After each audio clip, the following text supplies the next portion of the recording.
17 सहाबे किराम रज़ी अल्लाह तआला अन्हुम से मरवी है कि उन्होंने नबी करीम सल्लल्लाहु अलैहि वसल्लम से किसी न किसी तरह इस रात की फजीलत के बारे में कोई बात। और ये दुरुस्त है कि इनमें से अक्सर हदीसें ऐसी हैं कि जिनकी सनद बहुत ज़्यादा मजबूत नहीं है, कमज़ोर है, और बाज़ ऐसी भी हैं जिनको हसन के दर्जे तक पहुँचाया जाता है। लेकिन ये मुहद्दिसीन का जाना पहचाना तरीका है कि अगर फर्ज करो कोई हदीस अगर कमज़ोर भी है लेकिन मुतअद्दिद ज़राए से आ रही है, बहुत सारे ज़राए से आ रही है, तो वो उसमें क़ुव्वत आ जाती है। एक बात है आपने एक आदमी से सुनी, चाहे वो आदमी काबिल एतमाद हो या ना हो,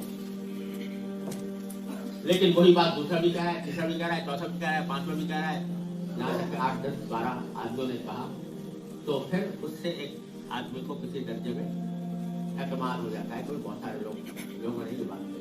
इसी तरह हज़रात मुहद्दिसीन फरमाते हैं कि जो अगर कोई हदीस मुतअद्दिद तुरुक़ से आए, मुतअद्दिद ज़राए से आए, तो वो काबिल कबूल।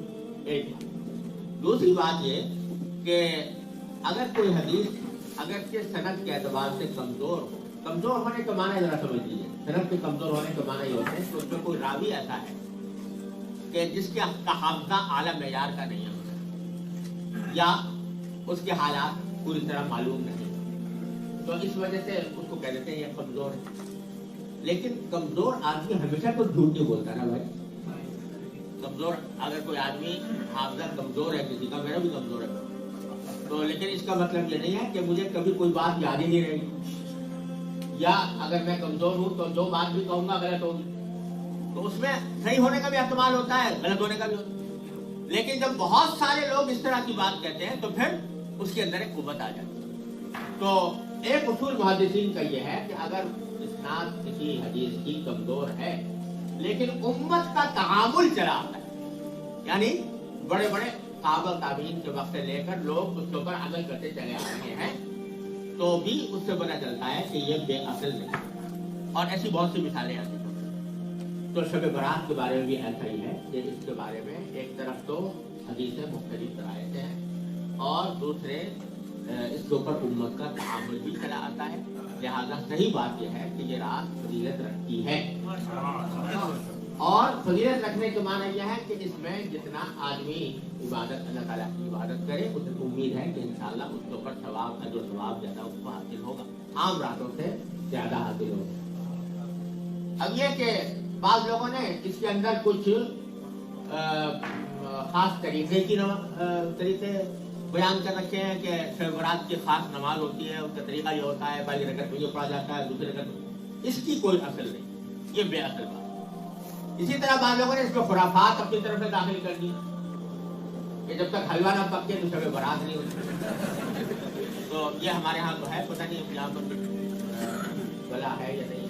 तो ये सब फजूल बात है, इसकी कोई असल नहीं। इसी तरह उससे ज्यादा खतरनाक वो आतिशबाजी वगैरह, ये बिल्कुल ही नाजायज काम है। लेकिन इबादत आदमी ज्यादा एहतमाम के साथ इसमें करे तो ज्यादा फजीलत है इंशाअल्लाह।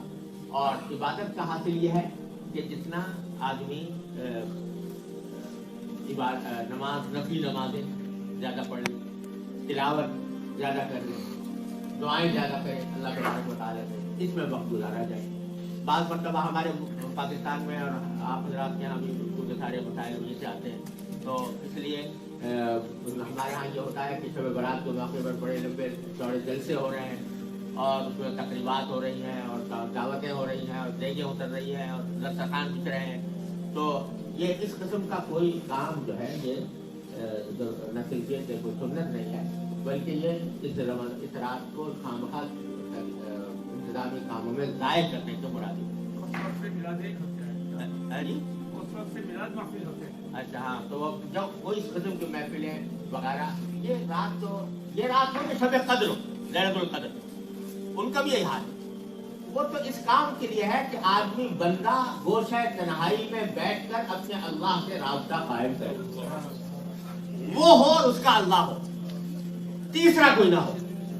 ये असल में इस काम के लिए होता है। इसी वास्ते इसमें नफलों की जमात भी मकरूह है, जमात भी नहीं, मकसद यह है कि हर बंदा अल्लाह से अपने राब्ता कायम करे और बराह रास्त कायम करे, किसी वास्ते के बगैर कायम करे। दूसरे जो मज़ाहिब हैं उनके अंदर अल्लाह मियाँ से राब्ता कायम करना हो तो पहले पादरी के पास जाओ, उसके वो राब्ता कायम कराएगा, है ना। लेकिन यहाँ जो है राब्ता बराह रास्त अल्लाह की तरफ, बंदा अल्लाह की तरफ, अल्लाह खुद नमाज पढ़े, दुआ करे, इस्तग़फ़ार करे, तिलावत करे, ये सारे काम खुद करे। ये है सही तरीका। एक बात जो उन्होंने मुतवज्जे किया कि कब्रिस्तान जाने का मामला, कि लोग शब बरात में कब्रिस्तान के अंदर जाने का भी बड़ा एहतमाम करते हैं।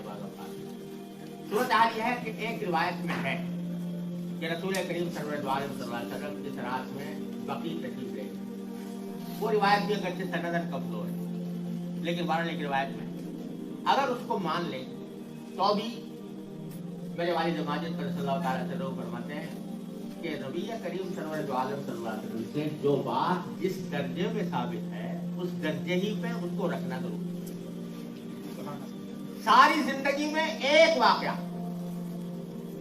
कि शब बरात में आप कब्रिस्तान से, सारी जिंदगी में एक मतलब ये वाकया बयान। तो मेरे वालिद माजिद फरमाया करते थे, लिहाजा इसको कोई सुन्नत मुस्तमर्रा नहीं करार देना चाहिए, बल्कि कभी चलेगा कभी नहीं भी।